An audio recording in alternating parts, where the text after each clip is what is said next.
This podcast is sponsored by nobody. Hey dudes, welcome to Splat from the Past, the only 80s themed horror sci-fi show where things can get totally radical. Now today I will be welcoming the legendary Miss Chris O'Dell. You all know her because George Harrison wrote a song about her, Miss O'Dell, back in 1973. It's celebrating its 50th anniversary.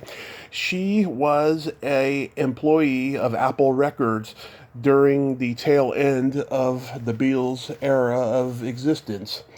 And she got to be there when they recorded Hey Jude and the White Album and Abbey Road Let It Be.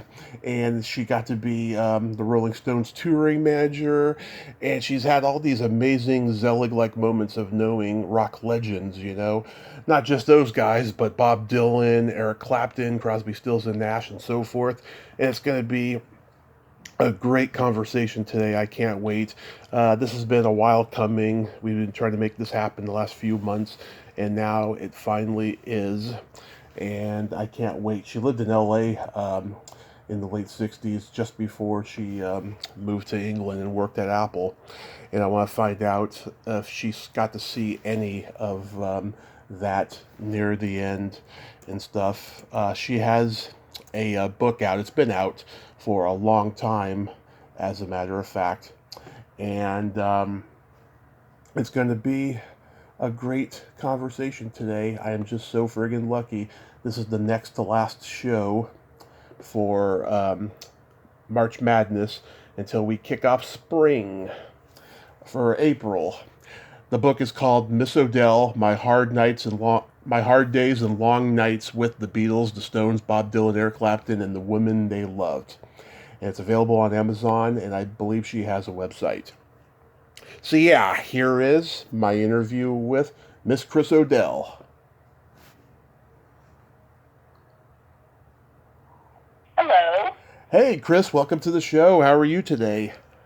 I am great. Thank you very much. Yes, this is such a great honor. Thank you for taking the time today.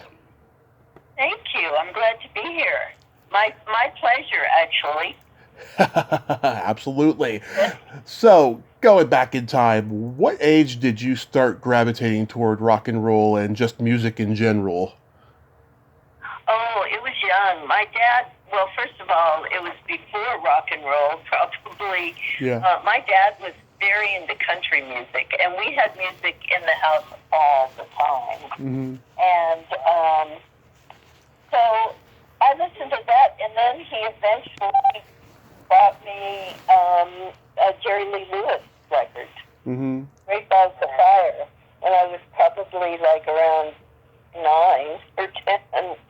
So that started me off. I was gone, and he introduced me to Elvis, so to speak. I mean, to the music. So, yeah, it was young. Yeah, was he into like George Jones and Jim Reeves and all those guys? Hank Williams. Oh, yeah. Yeah. Yes, Jim Reeves, all of them, yeah. Yeah, we spent a lot of time listening to music and watching it on TV. Yeah, the Grand Ole Opry shows, huh? Yes, right. There were many back in those days because there wasn't a lot of TV back then. Yeah, they had to do whatever they could back then. Yeah, exactly. Do you remember the first album you ever bought with your own money? With my own money? Not entirely, but I know I bought the Beatles' first album, and I think that was with my own money. But, back then we did singles. Right, 45s. So I bought a lot. I mean, I had a whole collection of singles. So albums were kind of a little bit more expensive, but you could go and get singles. That was more of the thing back then. Yeah. In the old days. Yeah, the 45s, they called them. Yeah. How about the first concert you ever attended? The first concert I attended was at a skating rink in Tucson for the Everly Brothers. Oh, nice. I think I was in 6th grade. Unfortunately, my boyfriend, who lived across the street, his dad owned it, so I didn't even have to buy a ticket. Yeah. Nice. That's a plus always. Are you born and raised in Tucson? I was actually born in Indiana, and my parents moved quite quickly to Oklahoma. So I lived in Oklahoma until I was around 11, and then we moved to Tucson. But Tucson has been primarily my home base the majority of my life since then. Yeah, I lived in Glendale, Arizona for 3 months back in 2007. I was pretty close to Arizona State. I had to leave though; it was just too hot for me. Oh my gosh, are you an East Coast person? No, I've been California, born and raised in San Francisco. Oh, you're California. Well, it's more temperate there. I mean, we go extreme here in Arizona. We don't mess around. Yeah. However, these days it's changing even here. I mean, today's 83, tomorrow will be 60 something. So it's hard to know what we're getting. I know this climate change is pretty scary. I have to say, it's pretty scary. So, after high school, did you attend college? No, I made the decision. I was going to, and I was all signed up, and I made the decision to go to California instead. Mm-hmm. So it was University of Arizona or LA, and I chose LA. A very good choice. And that was the beginning, basically, of me ending up in the music business and the scene for a number of years. I heard you say in a previous interview that you were roommates with Terry Garr. Yes, not like in the first period of time, but when I made the decision to move to London, which was 68, she was my roommate. Yeah. I moved in with her, and she was a great roommate. I loved her. She was a struggling actress, but doing, already getting parts, and later she definitely convinced me that I needed to go. So I owe her that. Yeah, I'm sure she was hilariously funny and brutally honest.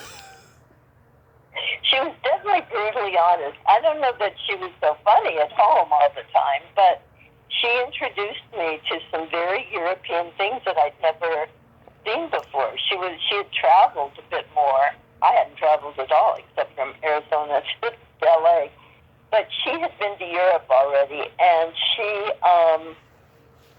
she had like these little European things, like her coffee pot was a drip pot. I'd never seen anything like that back then. So, it was good.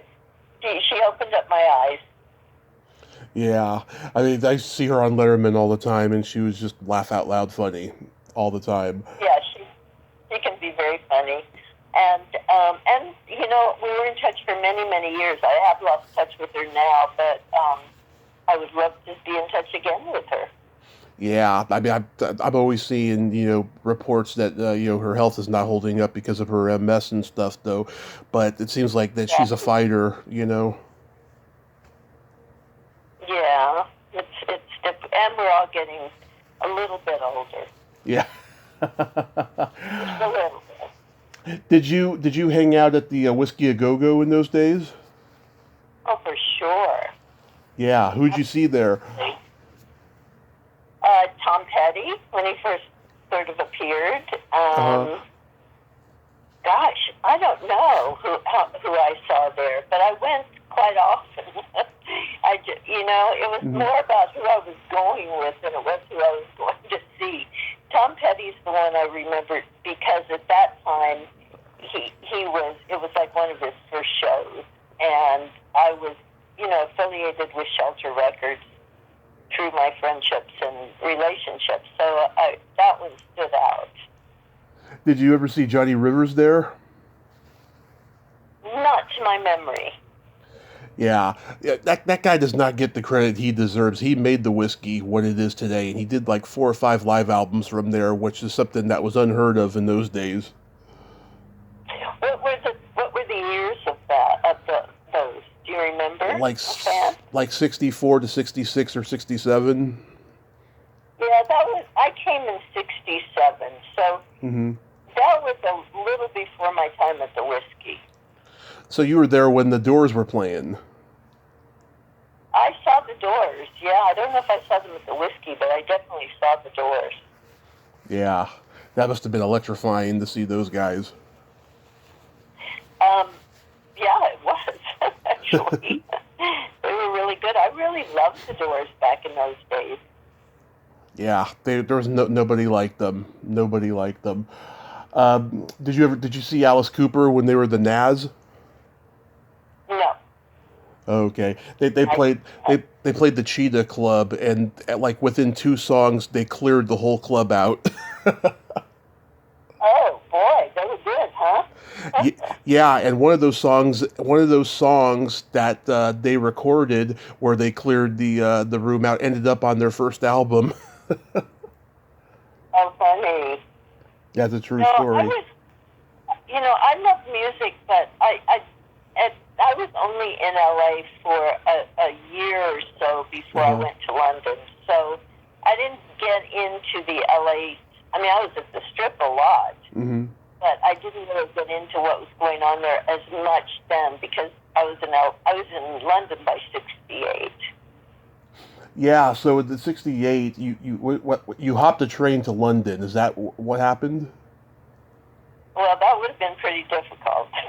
I hopped a. Oh, did you say the train or a plane? I hopped the train. Okay. Yeah. I thought you said train. I did say train. Okay, all right. No, I hopped the plane to London. I had been invited by Derek Taylor to come there, who was their PR guy. Right. And so I took a chance. I said yes. Yeah. Do you think because you were so young and confident and because it was such a freer time that you were able to take a major risk like that? I think when you're younger, you do tend to take more risks. It wasn't that normal to be flying to Europe that much, especially, maybe a little bit more for people in show business, maybe, and from Texas, but typically it wasn't something that was part of most people's normal thinking was to fly to Europe. So I think with Terry's encouragement and a few other people, I think I just realized, why not? Why not? So you get there, and you're Peter Asher's assistant at first, and the Beatles are the biggest, right? No, not really. When I got there, I didn't have a job, and so I kind of tried to help out in any way that I could at Apple, which could be, typing letters, sitting on the switchboard when she was taking a break, sitting on reception when she was on break or lunch, and helping different people. It took a while, a good month, actually it was close to 3 months before Peter hired me. Probably 2 months I was there before Peter said, would you like to work for me? Yeah, I take it being a huge fan of the Beatles, though, it probably took you a minute to be objective and say, "Wow, I'm working with the Beatles." It was. I mean, the first day I was there was pretty awe-inspiring because I met Paul and John the first day I was there. They hung out at Apple. It was on Wigmore Street at that time, and they were at Apple daily. So the first day I was there, I was introduced to both of them. And it was like, wow. Yeah. Okay. It's reality. They were recording the White Album at that time? They were just starting. I remember the day that they were doing their first session at Abbey Road. And so it was just the beginning of it, and I naturally asked Paul if I could come to the session, and he said, sure, talk to Mal, because Mal was the guy who said no, not the Beatles. Yeah.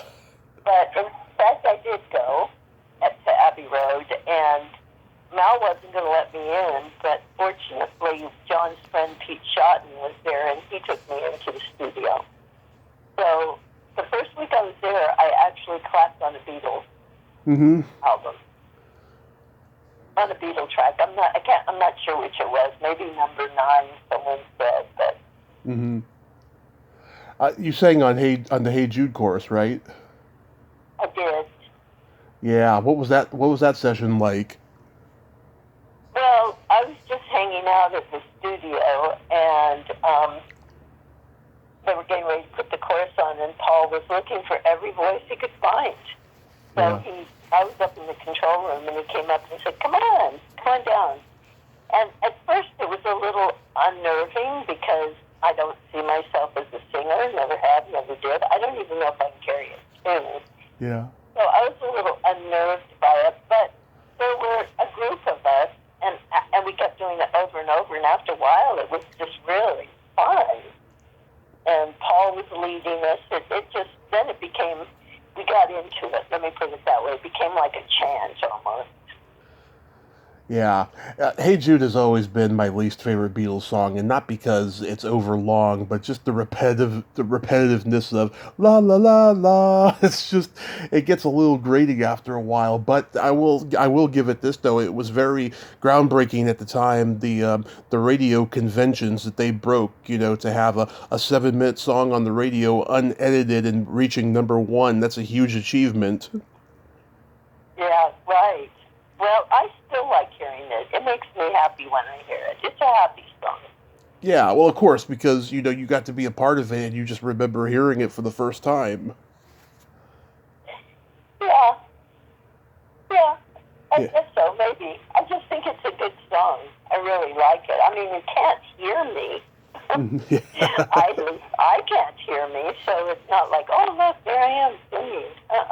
That doesn't, Wasn't there that didn't happen. Wasn't there some other big names in the chorus too? That one, or am I thinking of "All You Need Is Love"? It was All You Need Is Love. Yeah, because I know Mick Jagger was in that session, but he wasn't in Hey Jude too, wasn't it? Right? No. That was mostly the Beatles and the orchestra who were there that night, putting some stuff on, and again, anybody who happened to be around, which wasn't that many people, so it overdubbed quite a lot. Did you first meet Eric Clapton when he played on While My Guitar Gently Weeps? I met Eric for the first time, actually, in L.A., when I was at a Rita Coolidge session with Leon Russell, which was in 1970. Oh, okay. 69. And then I met him again in 1970, but this time he actually remembered meeting. And that was in the studio at private studio George was producing. And I can't remember who he was actually producing at that time, if it was Jackie Lomax or one of the other people that he sort of produced along the way for Apple. But I met Eric that night, and we became quite good friends after that. Yeah, what a great guitar player he is. At what point do you become close to George? Well, George and I kind of connected early on, and I think a lot because he and Derek Taylor were extremely good friends, and Derek invited me to lunch, I think maybe like the 5th day I was there. In the first week I was there, he invited me for lunch with him and George. And so Derek really brought me in. He said, she's okay, basically. And George, we just connected. We just connected on our humor, on a lot of stuff. And then when I went to live with he and Patty at Friar Park, with him and Patty, then I got to know him much better. And he taught me a lot about Hindu spirituality, Eastern of course. Philosophy, and it was wonderful. I mean, he was like a brother, definitely, like an older brother I never had. Oh, did he ever tell you like when that whole philosophy thing started? Because it seems like, he didn't bring it out much in the early years of the Beatles, but then, it seems like he stumbled upon it and he found his identity away from John and Paul and Ringo. Well, I think it started when they met the Maharishi, when they were introduced to the Maharishi. I mean, there had to be something that Patty actually was the one that suggested going, and to see his intro, when he came to London and was telling people all about it, and then obviously George connected. I mean, George came from a Catholic background, and I think he had that was part of who he was. So he found a lot of comfort in that, as I recall. But it definitely started with the Maharishi, and even though four of them, although Ringo not so much, got into it, it was George who really stuck with it the whole time, his whole life. Okay, so it was like the who he lived by. So it was recent when you met him then. Yeah, I would say so, because they had only come back from India not that long before I got there. Right. And it's the 50th anniversary of his song Miss O'Dell, and I'm curious to know when you first heard that song, did he send it to you or did you hear it on the radio? No. He was in L.A. doing some work on on a record, and he called me and asked me to come to visit him at the beach house. And due to different reasons, I didn't go out right away. And so he wrote that song. So when I did go out to see him, maybe a week later or something, he said, I've got something to play for you. I've got something for you. And he went and got his guitar and came back and he said, he wrote it while I wasn't coming out, so to speak. And so he played it for me that night. Yeah. What was your reaction? Were you like tearful and all that? I wasn't tearful. I was shocked. And it was so odd to think that he had done that. And, it didn't escape my awareness that a Beatle, even though they were broken up at that point, a Beatle writing a song about you was kind of a big deal. So, even though it was mostly the title that was about me, it was, as they say, I was pretty chuffed. And he played it a few times after that summer they stayed in L.A. It was the summer before Bangladesh. And so they were both, Patty and he were both in L.A. almost the whole time. And he played it a couple of times. He'd take out his guitar and play it. Oh, yeah, it's very Dylan-esque with that harmonica and that guitar, but very much George, Right. And this was the second time you had been immortalized in a song because your then boyfriend, Leon Russell, wrote Pisces Apple Lady, which is very up-tempo, kind of New Orleans boogie, and that's a great song. Did he play that song for you, or did you hear that on the radio? I went to I was working at Apple, and Leon went into the studio, was recording his first album with Jenny Cordell, who I knew very well, and Jenny introduced us. And I went in one night. I hadn't gone. I was busy, and I went in, I think it was the last night he was actually going to record there. And I just sat down in the control room, and I listened. I was watching them, and they were recording, and I thought I heard Pisces, and I thought I heard Lady, Apple, and Lady, and I went, oh, that's kind of about me. Yeah. So I heard it while he was recording it. As it turned out, they re-recorded it. He did re-record it with George and Ringo, but that wasn't that. I asked him if I stayed. I said, why don't you go ahead and stay here now? Don't leave and go back to LA. So he was able to Yeah, my parents are both Pisces. When's your birthday? I'm the 2nd of March. My dad is March 4th, and my mom is February 21st. Oh, really? Yes. Yeah, good Pisces. I mean, Patty and George and I, all three are Pisces. So living together was Oh, yeah. that was an interesting time. Yeah. Well, yeah, you got all these open-minded people, and Yeah. sometimes if an argument happens, that can't be a good thing. Well, I didn't argue with them, but Yeah. When you were at Apple, did you know James Taylor?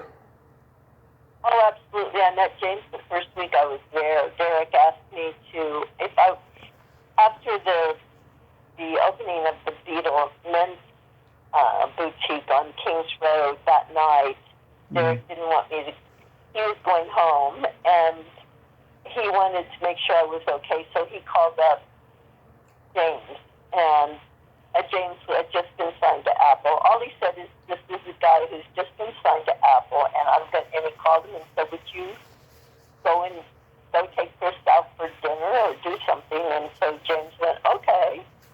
And so he showed up at my hotel room and said, "Hi, I'm James Taylor." So we knew each other almost from the beginning of when I got there.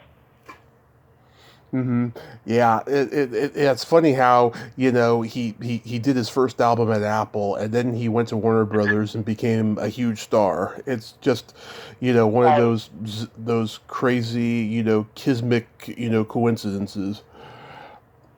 How about Badfinger? Badfinger I knew very well. They would Hmm. come into Apple a lot, and in fact, I was at one time they were the band I had to work with, so to speak. Since I was in A&R, we would work to try to get everything set up for them, all the press stuff and helping them with studio and everything. So, yeah. They were such a good band. What a sad fate they had, though. They all should have, had huge solo careers. That they were very talented. And back then Yeah. that term power pop didn't even exist. Were you able to wrap it around your brain of what genre of pop that music was? I didn't even think about that. It was Badfinger pop. Yeah. It's just what they were doing. I didn't go any further than that. That should be a genre, Badfinger pop. Uh-huh. But then again, That's the way I looked at it. yeah, but then again, they'll think of power pop because they were innovators of it. Yeah. So how do you come to work with the Rolling Stones?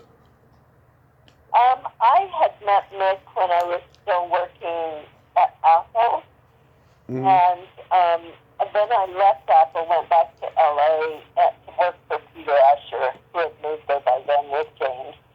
And I was working for Peter, and someone told me that Marshall Chess, who was running the record company, was looking for a secretary. And I thought, I really liked working for Peter, but, it was the Stones. So I got the job. And it was really good because I already knew Nick, so it made it easier. Yeah. So I worked for them during the whole period of time they were editing Exile on Main Street in LA. So we were in LA all the time that I was their assistant, except for the 72 tour. Yeah, that was a crazy time for them. I heard Mick say in an interview once that, they're coming off of the Altamont debacle and Sticky Fingers, and they were having like tax problems and all of that stuff. Like, did they seem like they were in distress at that time? No, they just seemed like they wanted to do an album and go on tour. I mean, there were obviously business things going on at the time, but Hmm. I went to Mick's house every day. That was where my office was, basically. But I don't remember it being I mean, there was obviously business stuff going down. They were still separating from Alan Klein, but I don't remember it being distressful. Oh, that's good. It's crazy. You got to be around for both the Beatles and the Stones' classic double albums. You know? Right. How about that? Yeah. And you're in one of the pockets of the front cover. Is that you with the low cut dress and the 1 foot on the step? No. It's me over in the far left corner on the back cover, far left corner with my hair blown out. Oh, okay, that's you. Okay. Yeah. Yeah. I couldn't ever tell well, which one was you. So you went on that legendary tour with them. What stands out the most about doing that tour? Oh, I think probably just it was the first tour I'd been on, Mm-hmm. and my job was only as their assistant, so I didn't have a job on the tour, which was odd. But I mean, it was such a ridiculously crazy tour. There were just so many people that came out and joined it at different phases, and the show was amazing. Yeah. I mean, I thought that particular tour was really amazing. So I guess, the thing that stood out the most was everything, because I'd never been on tour before. And it was just a whole new world I'd never experienced. Yeah, and it was only like a month and a half, right? And they broke history during that month. Well, a month and a half doesn't sound long unless you're on tour. Yeah. Then it's like a year. Yeah. It's Stevie Wonder opened the shows, right? Correct. Yeah. Anything you remember about him? Oh, yeah. I mean, I love this band. We got to know them really well. I mean, they were around, and it was so interesting because I'm a Motown person. That was my biggest love. Yeah. My biggest music love was Motown. Always has been, always will be. And so it was so interesting that he was making a comeback at that time. Yeah, because he had been, a kid musician who had a hit, and then Right. it took him a while to come back, and then here he is in his early 20s, and he's like the master of funk by that point. Right. So how did you get to come to know Bob Dylan?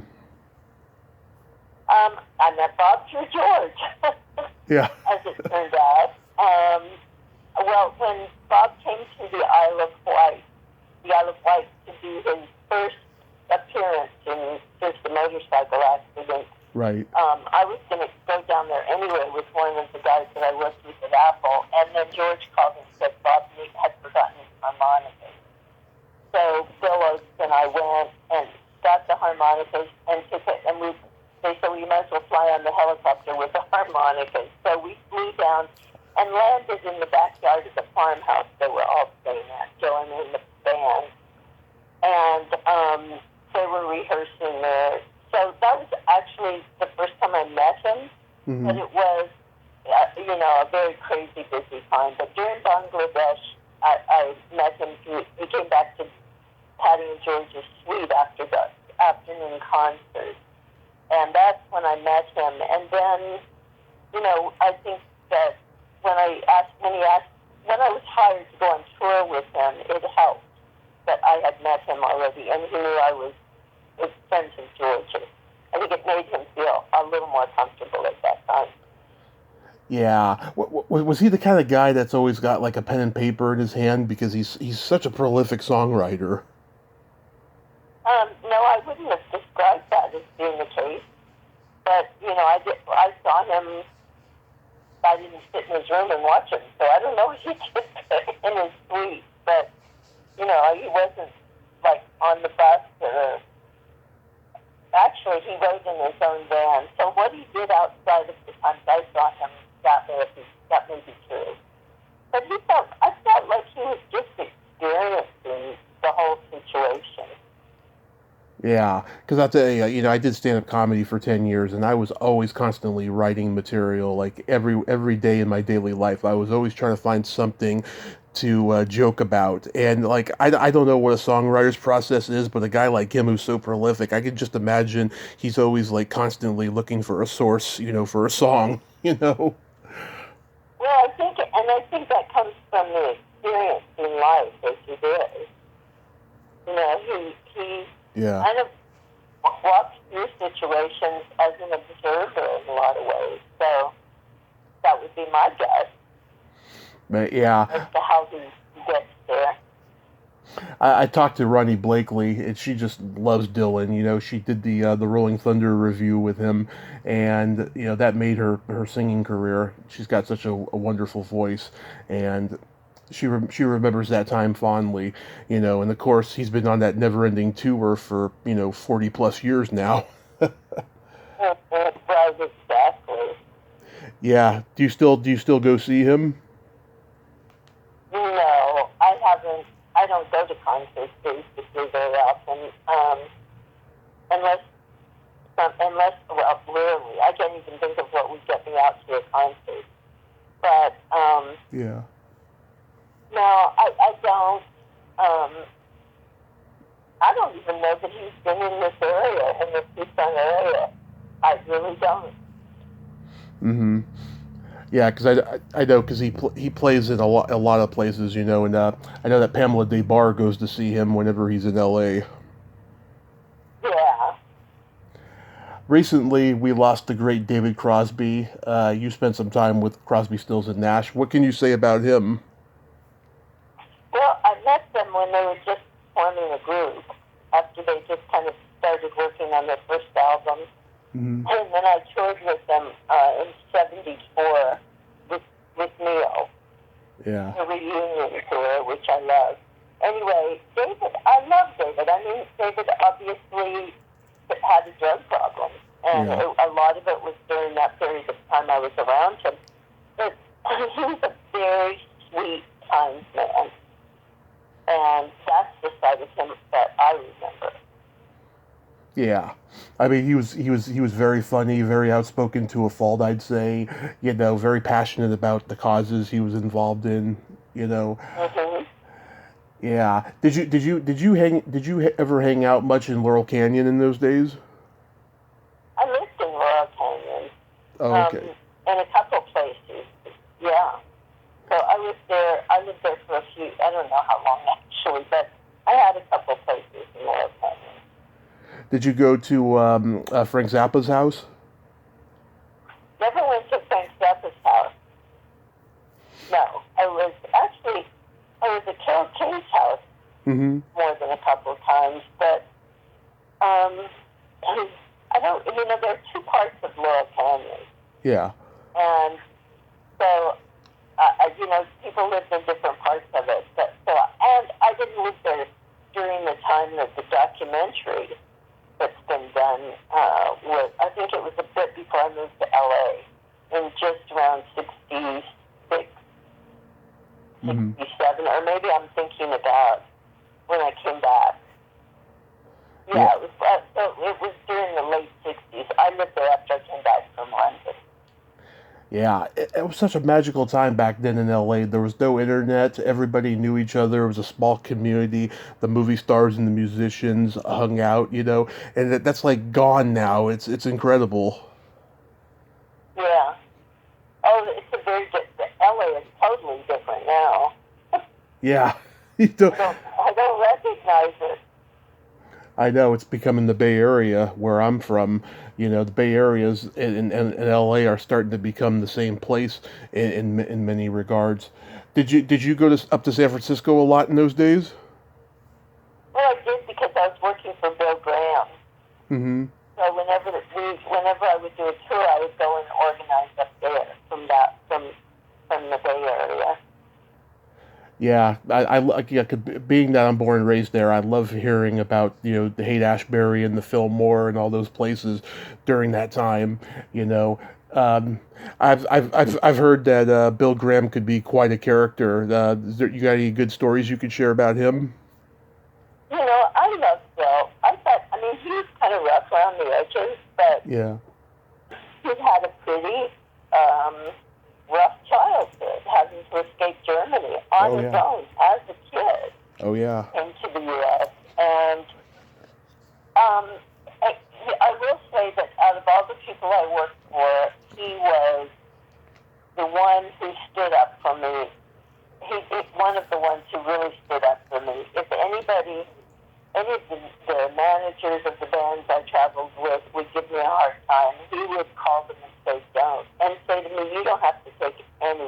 from anyone. I really, he was very supportive. I really appreciated him. Yeah, my dad went to a concert. I believe it was at A Day in the Green, and Bill Graham was walking through the crowd yelling at everybody, and he sees my dad, and he's all, "Pick up that garbage," and my dad's like, "Oh yes, Mr. Graham." Right. He said he was like that. he said he was intimidating. Yeah. Do you ever sit back and think to yourself, how did I gain trust and get on the good graces of so many of these iconic rock stars? Yeah, I suppose I do.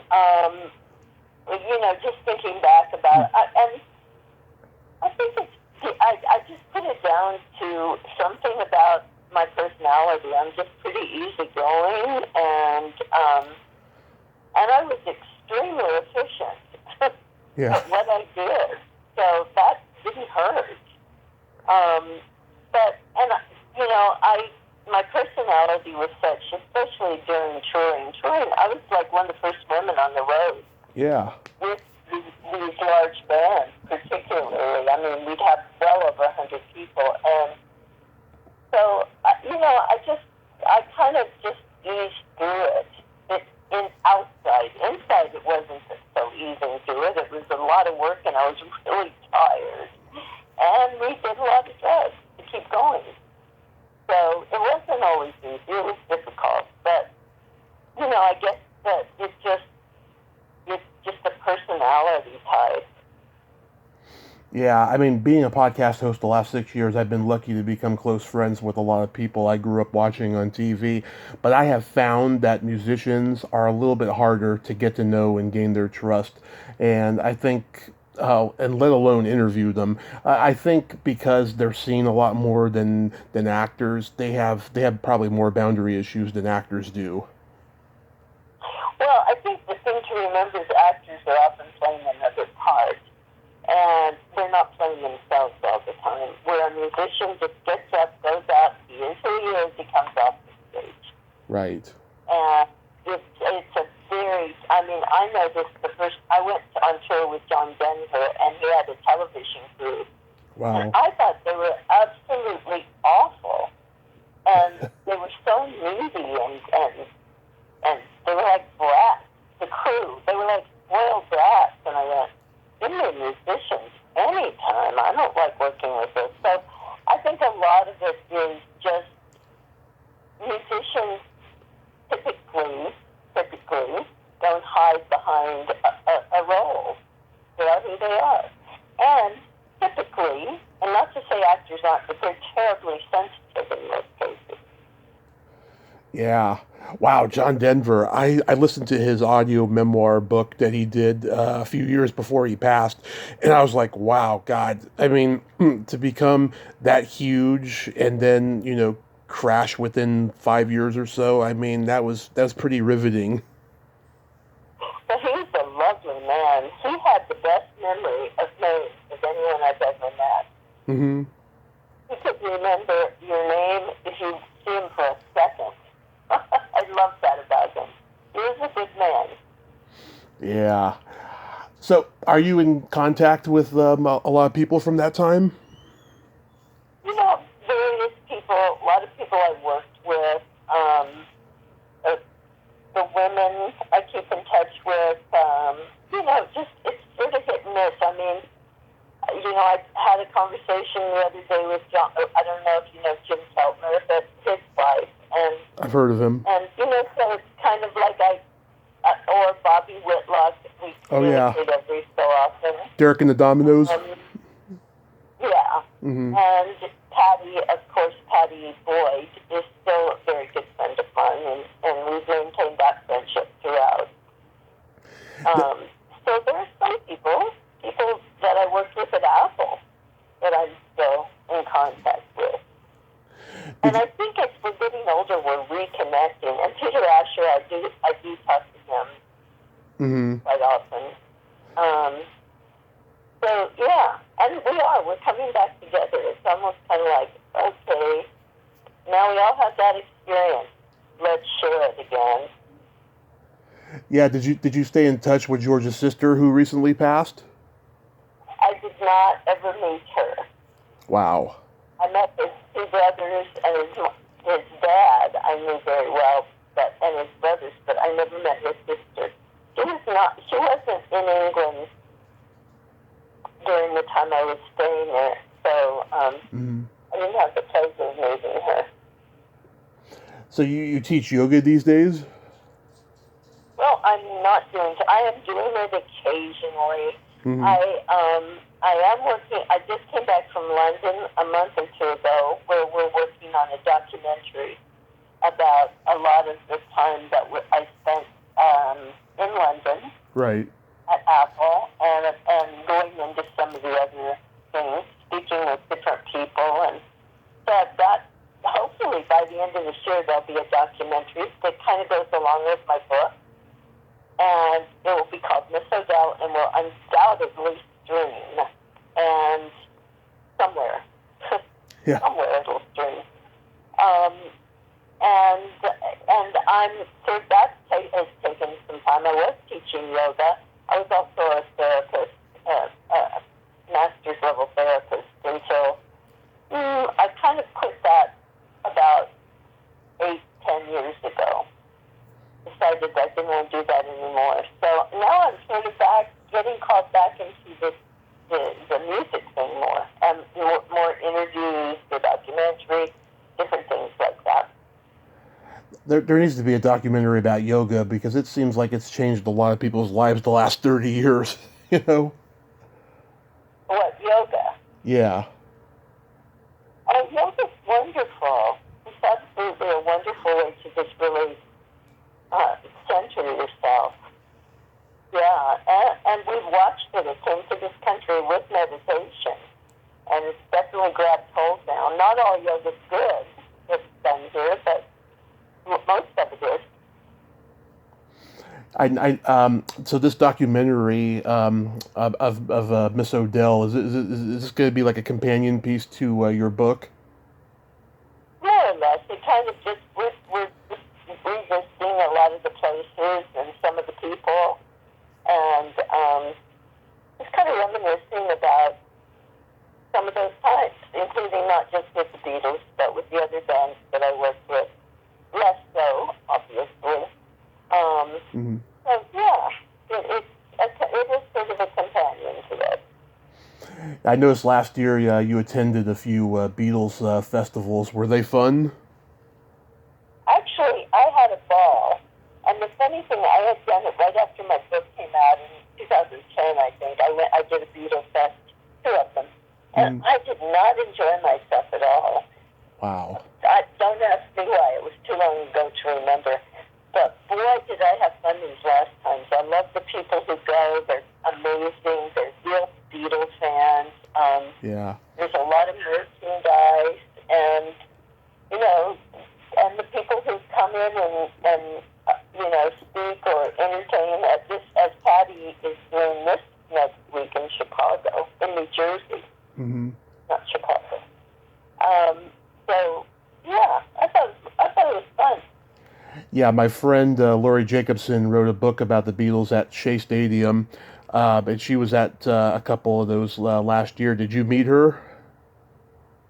Not to my memory, but there are a lot of people, and sometimes I don't remember all the names of everyone. Yeah, she manages a lot of former child actors from old television, and she's been a good friend and supporter of mine for a long time now. And I haven't gotten the book yet about the Beatles at Shea Stadium, but it's really good. I know it is, because she's a great writer. But if they have another Beatles festival in California in the future, I'll definitely go check it out, especially if you're there. The book, Miss Odell, My Long Days and Hard Nights with the Beatles, the Stones, Bob Dylan, Eric Clapton, and the Women They Loved, is available on your website and Amazon? Yes. Excellent. Absolutely. Excellent. Go to Amazon. I'm very slow in mail, so to do it for me, it may take a little longer. Yeah. But, absolutely. Do you have anything else coming up you'd like to mention? I'm thinking about going. I mean, I'm not thinking. I've been invited to come to May Pang's documentary opening on the 13th of April, which is showing all across the country, different cinemas. So I think I might go to LA and spend the evening with May at that. Just kind of help celebrate her journey. And after that, no, I'm still working on the documentary with my the director and producer who are in England and in the States. So yeah, that's enough. And I've moved into another house, so I'm also just trying to find everything. Fantastic. I hope you enjoy that new house you're in, and I'll be keeping an eye. Yes, and I'll be keeping an eye out for the documentary. And I thank you so much for coming on today, Chris. Okay, thank you very much for asking me. I enjoyed it. My pleasure. You have yourself a great day and be safe. Thank you. You too. Bye-bye. Bye-bye. Thank you. Well, there you have it. Miss Chris O'Dell, ain't she a sweetheart? God, she's a Zelig, just like I am, in this business. It's amazing, I mean, she went a lot further, and I hope I go that far in this business. But wow, that is amazing what she got to accomplish. She is a pioneer, Miss O'Dell.